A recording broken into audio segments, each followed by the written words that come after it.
Alright mates, in the previous video we discussed the Doppler effect, and I said I was going to start on binary stars in the next video, but I've noticed that I skipped a part. I didn't exactly skip it, but I left it for this section because if we do this now, in the next section is going to be very useful, so I decided to do it after I had done Doppler effect. It's called the center of mass. So imagine there are two stars, or two, yeah, let's just say two stars. Let me not draw in exactly their orbits now, but I think it's best actually drawing them in for you to see what is exactly going on. So imagine there is this star here, and its orbit is this, and then there's another star, but its orbit is much larger than that one. Imagine we have two stars like that. If we have two stars like that, can you see this one is these stars will be moving sort of like this. They'll be moving sort of like this,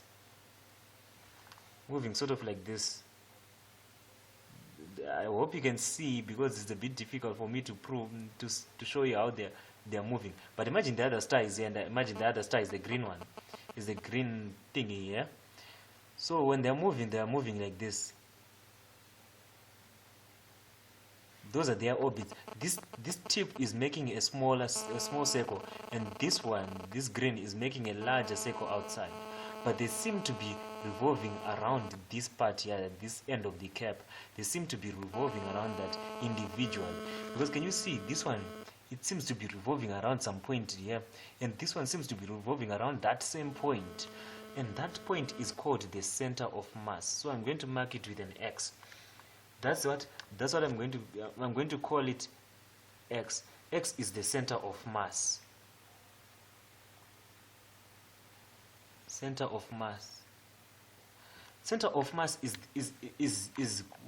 the point in between the two usually it's between the two planets, where the mass sort of balances each other out. What I'm basically saying is, imagine these planets were sitting on a seesaw. This center of mass is where the masses are going to balance each other out. If they were on a seesaw, it will be straight, horizontal. It will not go like this or like that. It will be straight like this. That is that part where you put the fulcrum, or where you put the pivot. Where you're going to put the pivot is where that center of mass, for you to balance these other out. So I left out an assumption. I'm going to assume that these masses are different. I'm going to assume that these masses are different. If these masses are going to be different, this one I'm going to give it. I'm going to give this one a mass m, and I'm going to give this one a small mass, small letter m. So these are the what? This is the situation. But let A be the separation between the two planets. So A is going to be the separation. So this is going to be A, because A is the separation of the two planets. The distance between the two planets' centers is just going to be A. And also let the radius of orbit of this smaller circle be R. Can you notice that center of mass is the center of what? Of orbit of this smaller m. So this is the radius of orbit. Do not confuse it with A. A is the separation between the two planets, but R is the what? Is the radius of orbit of this small circle. Radius of orbit from the center of its orbit to its to the center of that planet. So here, this part here, what is the radius of orbit of the bigger circle? The radius of orbit of the bigger circle is definitely going to be the A minus the R. So this one is A minus R. That is the what? That is the radius of orbit of this bigger planet with the what? With the bigger M. So in that case, let's apply what is called the principle of moments. The principle of moments. This one is moving in that direction, and this one will, let's say, is moving in that direction. So the principle of moments applying the principle of moments. The principle of moments, basically, when you're applying the principle of moments, you're let's see, or should we apply it in that way, or we need to apply it when they're balancing? I think let's apply it when they're balancing. I think that is the proper application of the principle of moments, when they are balancing out, not when they are moving like this. Okay, so I had said the center of mass is where they balance each other out. So let's apply where they're balancing each other out. It means the moment on this side, moment is calculated by the principle of moments. A moment is calculated as force times distance from pivot. And yeah, I was being a layman. It's not just distance, it's perpendicular distance. Perpendicular. It's perpendicular distance from the pivot. This force has to be 90 degrees with what? With the perpendicular distance. But in this case, it doesn't really matter, all those these funny terms. Just know that it's going to be force times distance. That is the moment. So the moment due to this big planet, since they are balancing each other out, it means the moments are the same, because they will not, otherwise they will not be in equilibrium. That's the principle of what? Of moments. Equilibrium exists when the moments balance each other out. So the moment due to the big one, so I'm going to call moment due to big M. So moment due to big M should be equal to moment due to small m. Moment due to big M should be equal to moment due to what? To small m, for there to be equilibrium. For there to be equilibrium. So let's calculate the moment due to what? To big M. I made a serious grave mistake here. Yeah, but I think it's supposed to be. Now this I have to confirm, because I last did this a long time, a bit for a while ago. But here we are not going to use force. We are going to use mass. Mass. Why are we going to use mass? Okay. So that is how we are going to calculate these moments. So mass, it will be mass. What is the mass of this because we're now calculating the moment of what? Of big M, which is mass times distance. The mass is M, and the distance from pivot, this is where they are pivoting. The center of mass, they are pivoting at this point, because that is the what? The fulcrum. This is the pivot. So we will multiply by the distance from the pivot, which is what? A minus R for the big M. So it's A minus R. But this should be equal to the moment due to the small letter m. Small letter m, the mass is m, times times its distance from the pivot. Its distance from the pivot is what? Small letter r. It's just r. So here it's just going to be m times r. So let's calculate this. This one will be ma minus mr is equal to m small r. With a bit of algebra, you see that r is equal to ma over m plus m. That's what you see. So it basically means this distance here can be calculated using the big mass m, the large mass m, times the separation all over m plus all over the sum of the what? Of the two masses. So here this measures what? The center of mass from the